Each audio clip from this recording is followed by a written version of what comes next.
Hi, everybody. Thank you so much for joining us tonight for our community partner information session. I'm Carrie. I'm our partnership and recruitment manager here at Project Invent. And I know with everybody's busy schedules, we really appreciate you all taking the time to join us tonight and learn a little bit more about Project Invent and our mission, as well as the role that you could potentially play as a community partner in volunteering with us. So before we get started, I dropped my email at the bottom of this first slide. It's pretty simple, carrie@projectinvent.org. So feel free to email me after this information session if you have any additional questions or want to learn more about our program. So to begin, Project Invent is a national nonprofit whose mission is to really equip students with 21st century skills that can impact not only their success individually, but globally through innovation and invention. And with that, one of our visions is to really create a generation of compassionate, fearless problem solvers. And there are so many STEM programs out there. I was an educator for 10 years. I had the luck of being able to go through and see which ones were best fit for my students in our school. And what really sets Project Invent aside is there's this strong STEM component and then also a piece with entrepreneurship and business, which is really cool. But anything that students create is based off of impacting their communities. And I think that's a really special part of Project Invent because it adds that heart into the invention and innovation process. And so it's not that just that students are developing these 21st century skills based upon hypotheticals, but they're applying it to real people in real situations. So a little bit about our program is we have our Project Invent Fellowship, which is for middle and high school educators. And they receive training and professional development in design thinking and all the curriculum and materials to implement Project Invent in their classroom settings or after school programs, extracurricular activities, clubs. It's very flexible in the way that people facilitate Project Invent. But after those educators go through our training, they're able to create student teams. And these student teams are then connected with community partner, which is where you come into play. And they talk to their community partners, they listen to their stories, and together they ideate a solution to different needs. And students will build a prototype based upon those stories, based upon the community partners. And then they're able to gain feedback, not only through their community partner and their educator, but through professionals who volunteer with us as well, who give them ideas on how to move to the next step of the process, how they might improve their prototype, how they will be able to pitch their ideas in a business setting. And then finally, students are able to go to our regional demo days where they will actually pitch their prototype in front of a panel of judges and they can receive funding, whether it be to get a patent for their prototype, to move it to the next level, or to use that funding for their schools and clubs. And Project Invent really thrives off of our theory of change, which I personally love, because there are these teacher practices that you'll see on the left side of the screen, such as making failure okay, pushing to the next level, being a co-learner, letting students take the wheel, which is really difficult sometimes, leaving room for exploration and challenging assumptions. And with that, students are able to develop these mindsets that are applicable not just to the classroom, not just to Project Invent, but they can hold on to this throughout the next steps of their education, through their careers, and through their lives to really make a difference and to embark on this theory of change. And some of those mindsets include ambition, curiosity, empathy, agency, resilience, and creative confidence. Because especially when you're using design thinking and innovation, the first idea that you have is not going to be the best idea. And it's actually through that process of learning and growing and really having that resilience to figure out how to make something better or to pivot when you need to. Those are really important skills that we feel could help students in the future. So you can see here that Project Invent is still on the newer end of nonprofits, but we've really been growing over the years. Currently, this year, we have 102 teachers participating in our program, and 70% of our schools are Title I. So that's something that is really important for us at Project Invent as well, is that we want to decrease that opportunity gap for students that don't see themselves represented in STEM, in entrepreneurship, in the business field. And we really want to give them an opportunity where they might not elsewhere. So our goal next year is to actually have 400 student teams across the country. And with that, we're going to need more community partners to help out those teams and inspire them to create these real prototypes for real world solutions.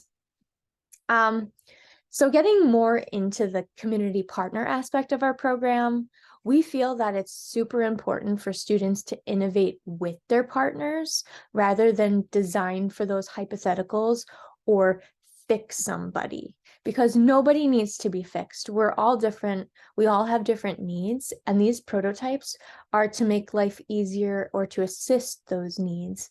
So it's really important for us to get rid of that savior complex and have the students develop compassion with their community partners and empathy as you are a teammate in this process and you're helping them drive these ideas for the prototype. So we're really into inclusive design. So thinking about how they can create for social good, but allowing those stories to really drive it, because you're the ones who will be able to say, nope, this would not work in my life. This would not work for the community that we're designing for, giving that real feedback to make it the most impactful and for them to recognize that it really is a team effort rather than one person off to the side saying like, I'm going to do this and not gain that real feedback.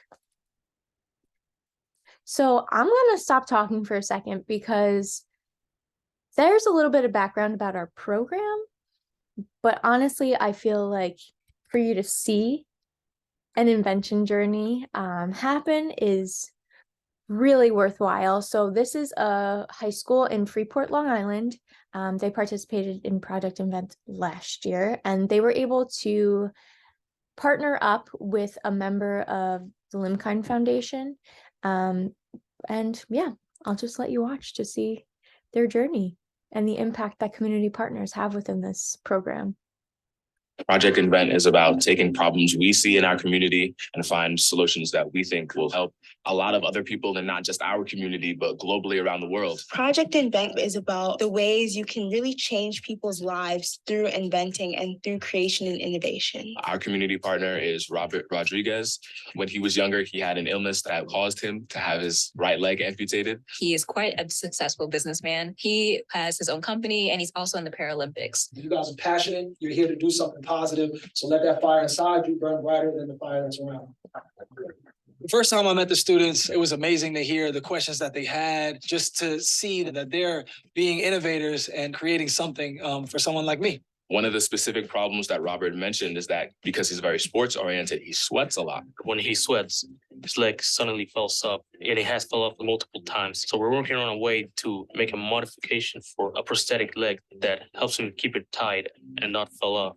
Working with a community partner has been a great experience because it really pushes the boundaries. This is a real problem. It's not just something that I made up for them to work on. So the motivation is definitely higher. Working with a community partner has given us a broader perspective of what's going on outside of our current lives, more of a sense of let's think about others. At the beginning, it was like a monsoon of ideas. And what we try to do is put them all together.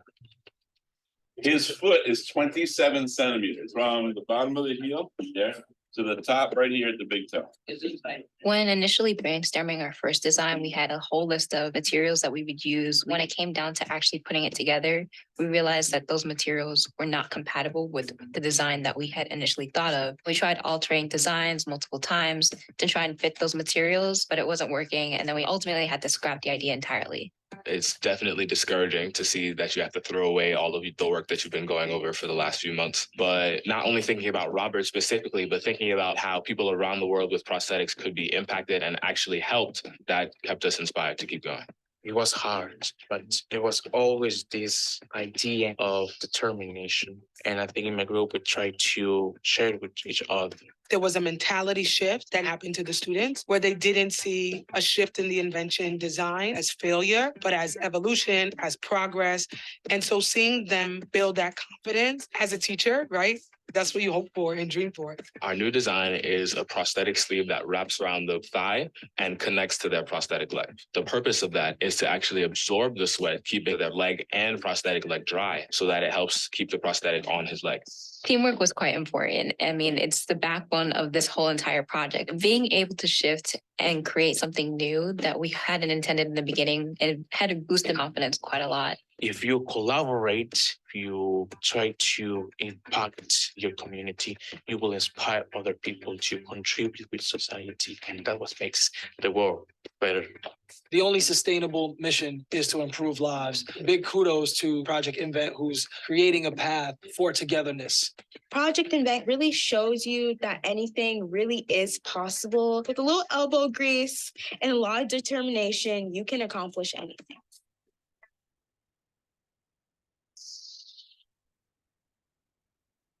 Awesome. So, as I said, seeing an actual student team be able to connect with a community partner and see what they could come up with their prototype, I think that's the best way to show how this program works. So even though Freeport was able to connect with another nonprofit organization, the Limekine Foundation, community partners aren't just sourced from organizations or nonprofits. They of course can be. So if you are a part of an organization, yeah, come join us.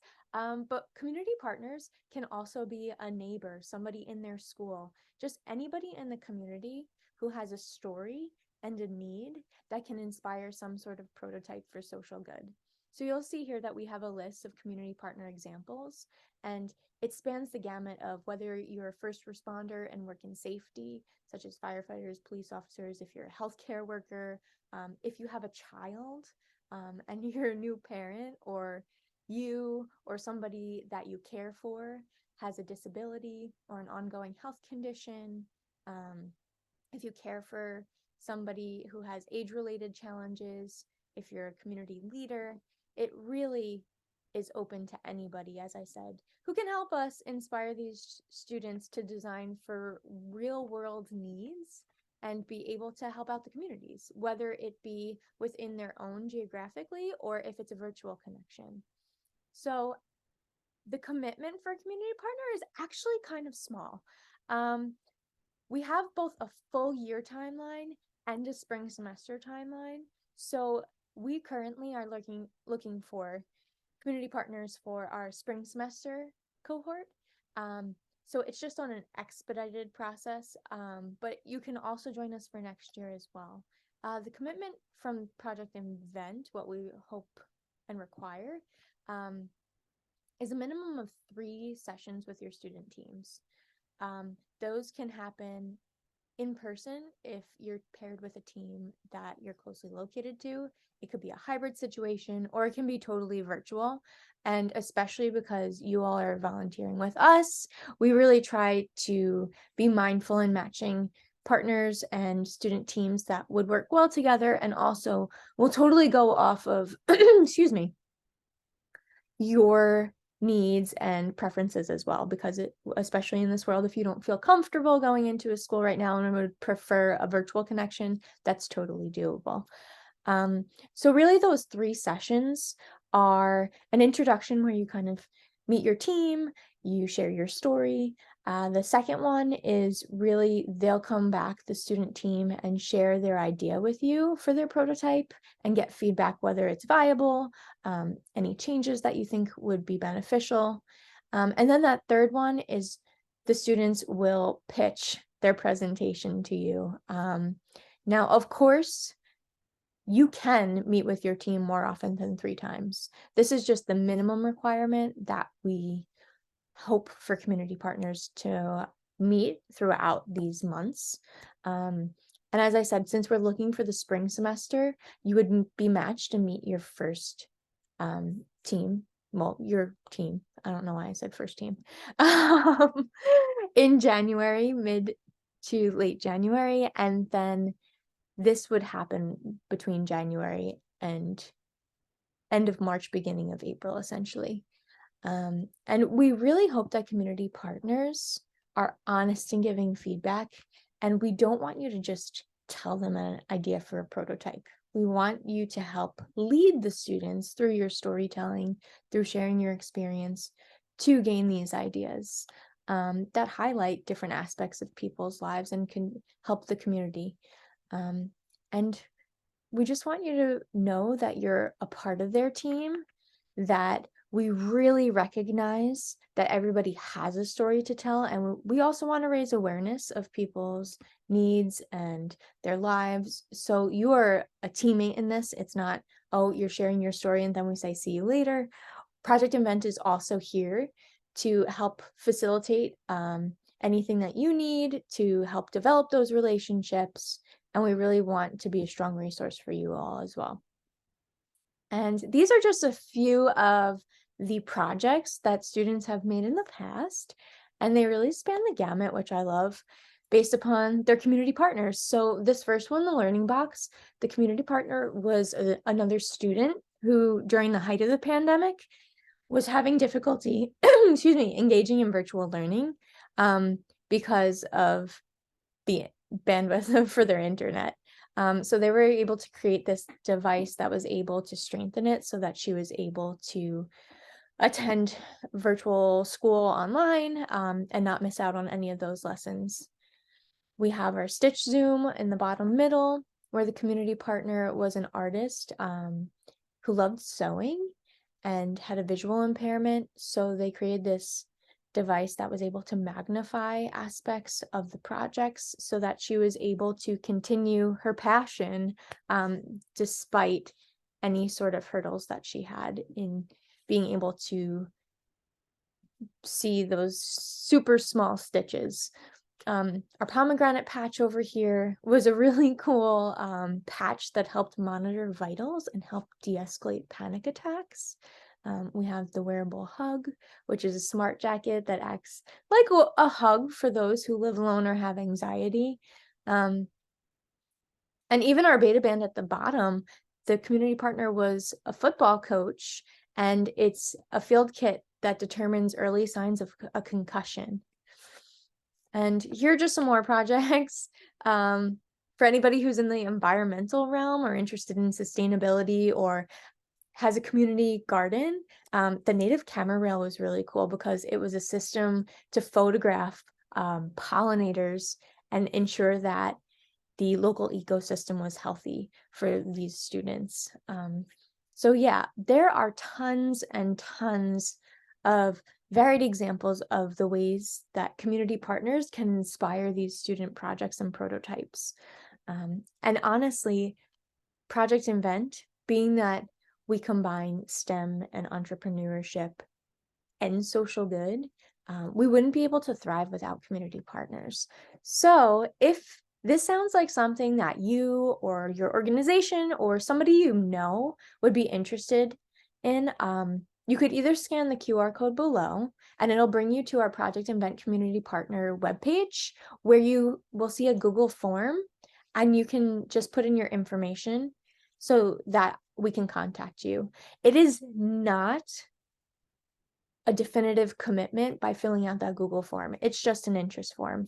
If you're like, hey, I love this, I want to be a part of the spring semester, or I want to help out next year and be a community partner, you can send me an email at carrie@projectinvent.org so that it comes straight to me and we can get you all signed up and matched with a team for January. Yeah, so does anybody have any questions? Oh, you're welcome. Awesome. So as I said, feel free to email me if you do have questions. While we are looking for the spring semester currently, we also are growing our program. So starting in late summer, fall, we'll be looking for community partners for next year's cohort. So if you also want to commit for that, or even just try it out this semester and see where it goes, we absolutely would love to have you. And I want to thank everybody again for coming tonight, and have a lovely rest of the evening. Bye, everybody.